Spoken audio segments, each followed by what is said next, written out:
जन्म र पृष्ठभूमि बागलुङ जिल्लाको साबिक बाटाचौर गाविस हाल बरेङ गाउँपालिकामा विक्रम सम्वत 2005 साउन 12 गते जन्मनुभएका देवीप्रसाद नेउपानेको बाल्यकाल पहाडकै प्राकृतिक सौन्दर्य र उस्तै कडा दुःख कष्टका बीच बितियो।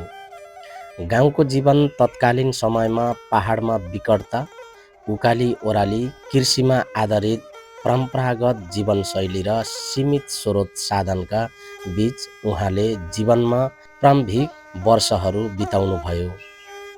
गाउँमा भोगेका ती अभाव र दुःखहरू नै उहाँको जीवनका पहिला पाठहरू थिए, जसले उहाँलाई भविष्यमा कठोर परिश्रम गर्न र धैर्यवान बन्न सिकायो। विक्रम सम्वत 2018 को मधेस झराई र जीवनको नयाँ मोड।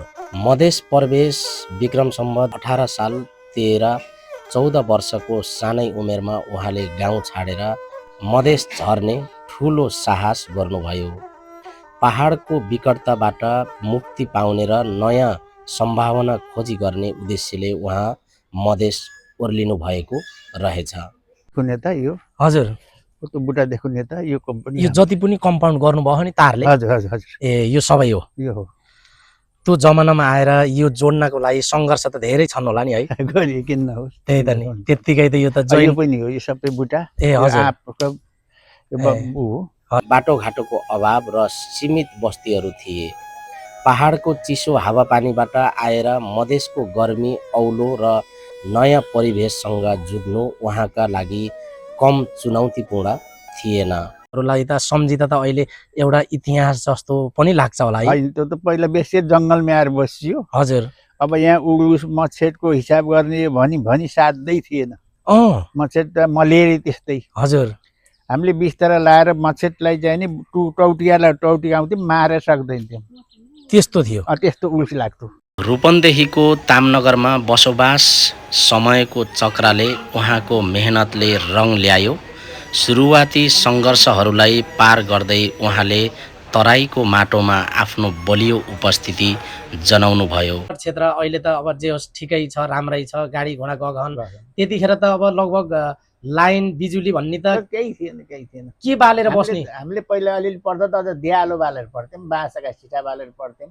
बढी तेल पनि सधैँ कहाँ पाइन्थ्यो र उहाँ कहिले कहिले यसो आइअल्दिन लाने हो। हजुर, धेरै जस्तो अहिले दियालो भने त दियालो काटेर दियालो बालेर पढ्थेँ। मैले त्यसै पढेर बेच्च नि पढेको मैले। हाल उहाँ बुटोल नजिकैको तामनगरमा व्यवस्थित र खुसी जीवन बिताइरहनु भएको छ। आर्थिक र सामाजिक रूपान्तरण शून्यबाट सुरु भएको उहाँको यात्रा आज घर जग्गा, मान सम्मान र आर्थिक सम्पन्नतासम्म आइपुगेको छ। उहाँको यो सफलता कुनै चिट्ठा नभई दशकौँको आहोरत र खटाइ र लगनशीलताको प्रतिफल हो। आफ्नो ठाउँमा छँदैछ नि त, ज्ञान त जति पनि छ, कलासै पढेर ज्ञान लिनु भन्ने पनि छैन। आफ्नो तरिकाले ज्ञान त तपाईँसँग छँदैछ।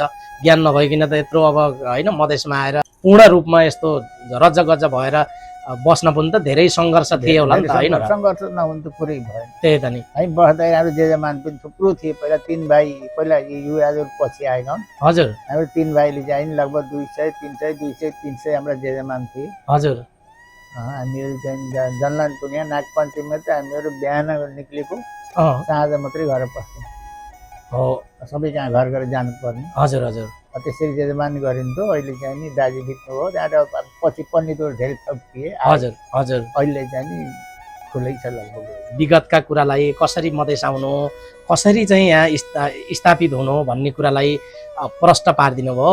त्यसको लागि हजुरलाई धेरै धेरै धन्यवाद छ। धन्यवाद।